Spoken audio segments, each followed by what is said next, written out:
225th Contact Saturday, December 31, 1988, 4:00 p.m. Pages 437-450. Billy says it's nice, my friend, to see you once again in person, instead of always just being in telepathic contact with you. It's been a long time since the 7th of July, the last time when you showed up. Quetzal says yes, half a year has passed since then. I had to use that time, however, to prepare myself for my coming tasks. Billy says, and what tasks are those, if I may ask? Quetzal says that is no secret. For my part, I prepare myself for learning to take over representative tasks of an Ishwis. Billy says there, I am flabbergasted.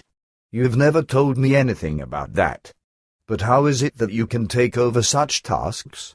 Semyaz once explained to me that this was only possible for Ishwis candidates, so to speak, so for a half Ishwis or a half Ishwaris, as Semyaza is. Quetzal says that is correct. Billy says, man, then you intend to become an Ishwis, you are, thus an Ishwis candidate. Quetzal says that, too, is correct. In a few years, I will actually be an Ishwis. Billy says slowly, it's just about being an Ishwis with you. But I am happy for you, my son, that you acquire this honor and dignity. Quetzal says your words are sincere and they honor and delight me. Billy says thanks, my friend. May I ask you something about the prophecy of Enoch, of which we've already spoken some time ago?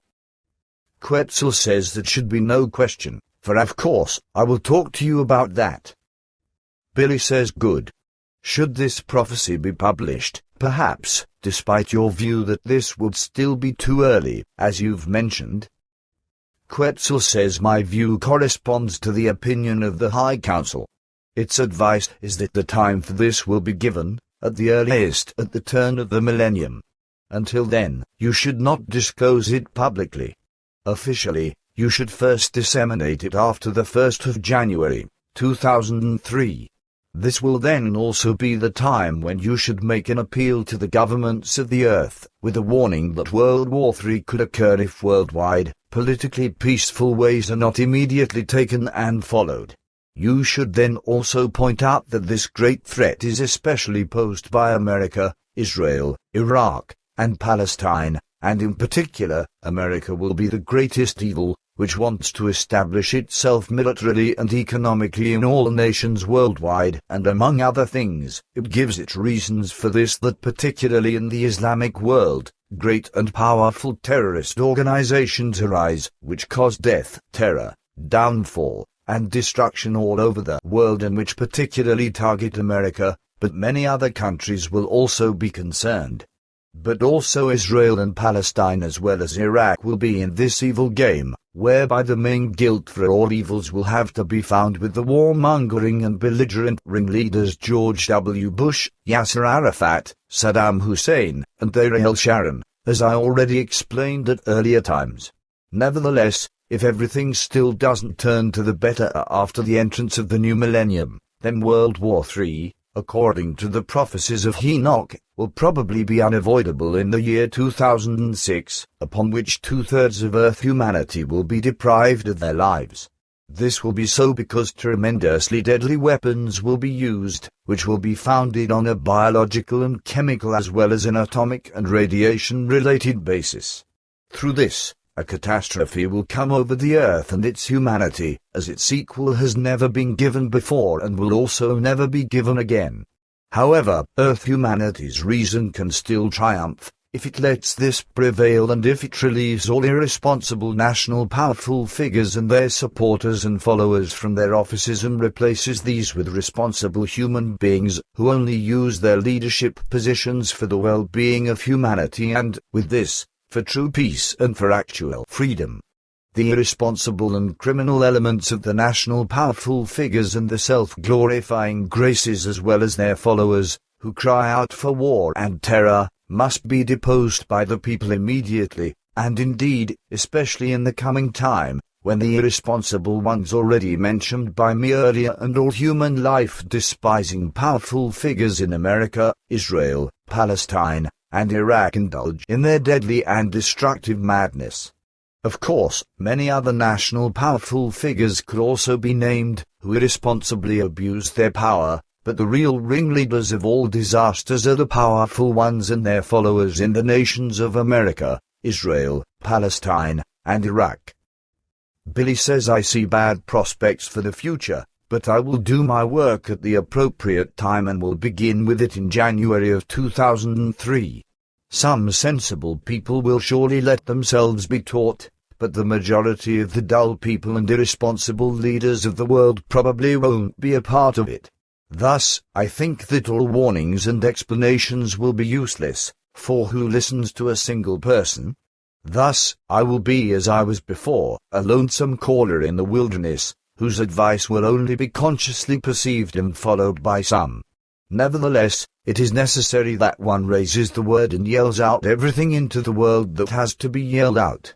Of course, the super-clever ones will, as usual, idiotically exclaim that such statements and remarks as well as explanations were only made and given when an evil was already threatening, otherwise nothing would have been spoken of such. This is an idiotic remark that has neither hand nor foot, for in truth, such has been spoken of here again and again, and indeed, already since ages ago.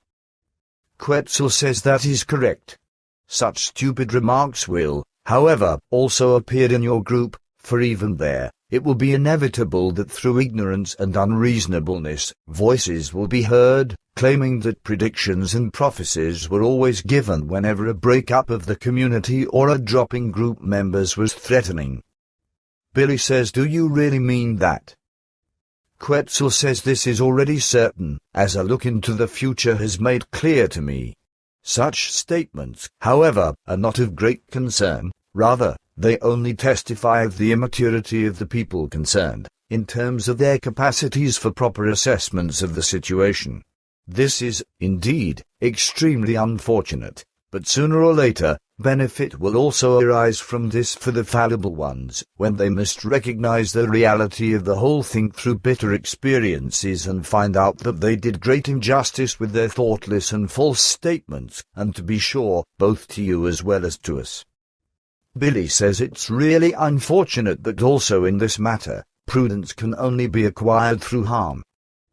Quetzal says that isn't to be changed, unfortunately, because the conscious awakening, in terms of the recognition of the truth, leads to the committing, recognizing, learning, experiencing, and resolving of errors among human beings. That is the only way that can be taken. Billy says, however, that isn't only the case with the Earth person but with all human life forms in the universe. Quetzal says that is correct. Billy says exactly. It would also be unjust if only human beings of the Earth had to go down this path of committing errors.